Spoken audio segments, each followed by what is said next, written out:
கார்த்திக் சண்மதி சீரியலோட நாளைக்கான எபிசோட தான் நாம இந்த வீடியோவில் பார்க்க போறோம். இந்த எபிசோட் ரொம்பவே சுவாரஸ்யமா இருந்துச்சு. ஸோ வீடியோவை ஸ்கிப் பண்ணாம ஃபுல்லா பாருங்க. சரி, எபிசோடு எப்படி ஸ்டார்ட் ஆகுதுன்னா, சண்மதி மொட்டை மாடியில இருந்து ஃபோன் பேசிட்டு இருக்காங்க.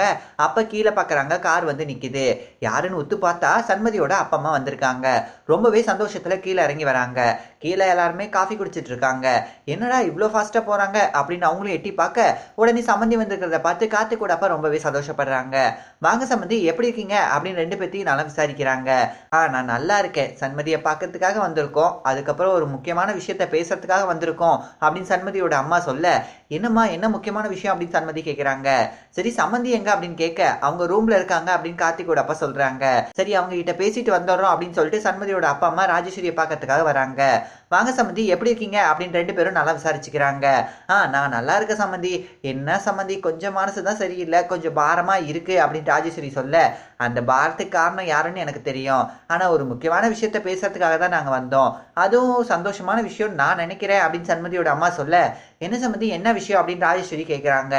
இல்ல சம்மந்தி, மாப்பிள்ளையும் சண்மதியும் மறு வீட்டுக்கு அழைச்சிட்டு போறதுக்காக நாங்க வந்திருக்கோம் அப்படின்னு சொல்ல, உடனே சோகமாகறாங்க ராஜேஸ்வரி. ஏன் சம்மந்தி என்னாச்சு அப்படின்னு சண்மதியோட அம்மா கேட்க, இல்ல ஏற்கனவே சண்மதியோட விருப்பம் இல்லாததான் இந்த கல்யாணம் நடந்துச்சு, இங்கேயே கொஞ்சம் வேண்டாம் விருப்பாதான் இருக்கா, கோவமா தான் இருக்கா, இந்த நிலைமையில அடுத்த கட்டமா மறு வீட்டுக்கு கூப்பிட்டு அவ வரமாட்டாளே அப்படின்னு ராஜேஸ்வரி சொல்ல, இருந்தாலும் அவ கஷ்டப்படுவா அப்படின்னு சேர்த்து ராஜேஸ்வரி சொல்றாங்க. இல்ல சம்மந்தி, அவெல்லாம் கஷ்டப்பட மாட்டா அப்படின்னு சொல்ல, சரி அவ சம்மதம் தெரிவிச்சா நீங்க கூட்டிட்டு போங்க அப்படின்னு ராஜேஸ்வரி சொல்ல, நீங்க ஒன்றும் கவலைப்படாதீங்க சம்மந்தி, அவ வரந்தான் சொல்லுவா அப்படின்னு சொல்லிட்டு ரெண்டு பேரும் பேசுறதுக்காக வராங்க. அப்ப சண்மதி, என்னம்மா என்ன முக்கியமான விஷயம் அப்படின்னு கேட்க, இந்த பக்கம் அமுதாவும் ஆத்தியும், என்னவா இருக்கும், என்ன முக்கியமான விஷயமா இருக்கும், சரி எதுவா இருந்தாலும் நடுவுல போய் குட்டையை குழப்பி விட்டுறணும் அப்படின்னு ஆத்தி அமுதாவும் பேசிட்டு இருக்காங்க. இல்ல சண்மதி, மறு வீட்டுக்கு அழைச்சிட்டு போறதுக்காக உங்களை கூப்பிட வந்திருக்கோம், பெத்த கடமைன்னு ஒண்ணு இருக்குல்ல, அதெல்லாம் கரெக்டா செய்யணும்ல, மறு வீட்டுக்கு கூட்டிட்டு போறதுதான் உன்னோட அப்பா அம்மாவுக்கு சந்தோஷம் அப்படின்னு சண்மதியோட அம்மா ரொம்பவே சென்டிமெண்டா பேச, வேற வழி இல்லாம சண்மதி, சரிங்கம்மா நாங்க மறு வீட்டுக்கு வரோம், ஆக வேண்டிய வேலையை பாருங்க அப்படின்னு சொல்றாங்க. இதை கேட்டு ராஜேஸ்வரி ரொம்பவே சந்தோஷப்படுறாங்க. அமுதம் ஆத்தி ஷாக் ஆகுறாங்க. சரி இப்பவே கொண்டு வந்து சீரை கொடுக்கலாம் அப்படின்னு சொல்லி ட்ரெஸ் முதற்கொண்டு எல்லா சீரையும் சண்மதியோட அப்பா அம்மா தராங்க. கார்த்திக் சண்மதி சேர்ந்து வாங்குறாங்க. சரி நீங்க போய் ட்ரெஸ் மாத்திட்டு வாங்க அப்படின்னு சொல்ல ரெண்டு பேரும் மேல போய் ட்ரெஸ் மாத்திட்டு வராங்க. இந்த பக்கம் ராஜேஸ்வரி கார்த்திகை தனியா கூப்பிட்டு, இங்க பாரு சண்மதி இன்னுமே கோவமா இருக்கா, அந்த வீட்டுக்கு போனா அவ மனசு மாறுவாளா இல்லையான்னு எனக்கு தெரியாது, ஆனா அவ கோவப்படாதபடி நீ நடந்துக்கணும் அப்படின்னு ராஜேஸ்வரி சொல்ல, அப்ப சண்மதி கீழே வராங்க. ராஜியம்மா அப்படின்னு கூப்பிட ராஜேஸ்வரியும் வராங்க. சரி சம்மந்தி காலில் விழுந்து ஆசீர்வாதம் வாங்கிக்கோமா அப்படின்னு சண்மதியோட அம்மா சொல்ல, கார்த்திக்கும் சண்மதியும் ராஜேஸ்வரி காலில் விழுந்து ஆசீர்வாதம் வாங்குறாங்க. அடுத்ததான் சண்மதியும் கார்த்திக்கும் கூட்டிட்டு வீட்டுக்கு போறாங்க.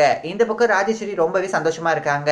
சரிம்மா இன்னைக்கு நைட்டு என்ன மாத்திரை போடணும் அப்படின்னு கார்த்திகோட அப்பா கேட்க, மாத்திரையா, அதெல்லாம் தேவையில்ல, இன்னைக்கு ரொம்பவே சந்தோஷமா இருக்கல்ல, மாத்திரை போட அவசியம் இல்லை அப்படின்னு சொல்றாங்க. அடுத்ததான் அமுதாவும் ஆர்த்தி ரொம்பவே கோவமா பேசிட்டு இருக்காங்க. என்னடி எல்லாருமே சந்தோஷமா இருக்காங்க, அந்த சண்மதி இப்படி சொல்லுவா நான் கொஞ்சம் கூட எதிர்பார்க்கவே இல்லையே அப்படின்னு சொல்ல, பின்ன என்னமா சொல்லுவா, இப்ப அவ எதுக்காக வந்திருக்கா, ராஜேஸ்வரி அத்தையை குணப்படுத்துறதுக்காக தானே வந்திருக்கா, பின்ன அவங்க மனசு கோணாதபடி தானே எல்லாத்தையும் பார்த்து பார்த்து செய்வா, அதனாலதான் மறு வீட்டுக்கு போறதுக்கு சம்மதம் தெரிவிச்சுட்டா அப்படின்னு ஆர்த்தி சொல்ல, இப்ப என்ன பண்ணலாம் அப்படின்னு அமுதா டென்ஷனா யோசனை பண்ணிட்டு இருக்காங்க. அடுத்ததான் இந்த பக்கம் வீட்டுக்கு வந்துடுறாங்க. அப்ப பவானி ஆர்த்திலாம் எடுக்கிறாங்க. அப்ப கார்த்திக் ஒரு பணம் கட்ட கொடுக்குறாங்க. என்ன இவ்வளவு பணம் அப்படின்னு சண்மதியோட அம்மா சொல்ல, இதெல்லாம் முறதானத்தை அப்படின்னு கார்த்திக் சொல்றாங்க. அது ஒண்ணும் இல்லம்மா, ராஜ்யம்மா கொடுக்க சொல்லியிருப்பாங்க அப்படின்னு சண்மதி கோவமா சொல்றாங்க. கார்த்திக்கும் ஆமான்னு சொல்றாங்க. அடுத்ததான் இந்த பக்கம் பவானியோட பாட்டி, பாத்தியா பணத்திமுறை காமிக்கிறாங்க, பிச்சை போடுற மாதிரி போடுறாங்க, இல்ல சண்மதியோட மனசை மட்டும் மாத்து விடவே கூடாது, ஏதாவது ஒண்ணு நம்ம பண்ணியதான் ஆகணும், உன்னோட அத்தை சாதாரணப்பட்டவல்ல, விருந்து வைக்கிறேன்னு சொல்லிட்டு சண்மதியோட மனசை மாத்தி மருந்து வச்சிருவா, அதெல்லாம் நடக்க விடாதபடி நாம தான் பாத்துக்கணும் அப்படின்னு பவானியோட பாட்டி சொல்லிட்டு இருக்காங்க. அடுத்ததா வீட்டுல விளக்கேத்த சொல்றாங்க. சண்மதியும் ஏத்துறாங்க. அடுத்தபடியா சண்மதியோட அண்ணா செய்ய வேண்டிய முறையை செய்யறாங்க. அதாவது கார்த்திக் செயின் போடுறாங்க, பிரேஸ்லெட் போடுறாங்க, மோதிரம் எல்லாத்தையும் போடுறாங்க. இதெல்லாம் எதுக்குங்க, நாங்க கொஞ்சம் கூட எதிர்பார்க்கவே இல்லை அப்படின்னு கார்த்திக் சொல்ல, தெரியுமாப்ல நீங்களும் சம்மதியமாவும் எதிர்பார்க்க மாட்டீங்கன்னு, ஆனா செய்ய வேண்டிய முறைன்னு ஒண்ணு இருக்குல்ல, அது செஞ்சாதானே எங்களுக்கு சந்தோஷம் அப்படின்னு சண்மதியோட அம்மா சொல்லிட்டு இருக்காங்க. சரிம்மா நான் போய் ட்ரெஸ் மாத்திட்டு ஃபேஸ் வாஷ் பண்றேன் அப்படின்னு சொல்ல, இருமா கொஞ்ச நேரம் இரு, விருந்து சாப்பிட்டு நீயும் மாப்பிளையும் ஒருத்தருக்கு ஒருத்தர் பேசிட்டு அதுக்கப்புறம் போங்கம்மா அப்படின்னு சொல்ல, சரி பவானி விருந்தெல்லாம் எடுத்து வை அப்படின்னு சொல்ல பவானி போறாங்க. அப்ப சண்மதியோட அம்மா, நல்லா திருப்தியா சாப்பிட்டு சந்தோஷமா போகணும், அந்த வீட்டுக்கு போகும்போது ஒரு 2-3 கிலோ ஏறி தான் போகணும் அப்படின்னு சண்மதியோட அம்மா சிரிச்சிட்டு சொல்றாங்க. இந்த பக்கம் அந்த பவானியோட பாட்டி, என்ன சண்மதி அங்க இருந்து வரும்போது இழைச்சி வந்திருப்ப போல அப்படின்னு சொல்ல, உடனே கார்த்திக் கோவப்படுறாங்க. இதோட எபிசோட முடிக்கிறாங்க. இந்த வீடியோ உங்களுக்கு பிடிச்சிருந்தா தொடர்ந்து நம்ம சேனலுக்கு சப்போர்ட் பண்ணுங்க.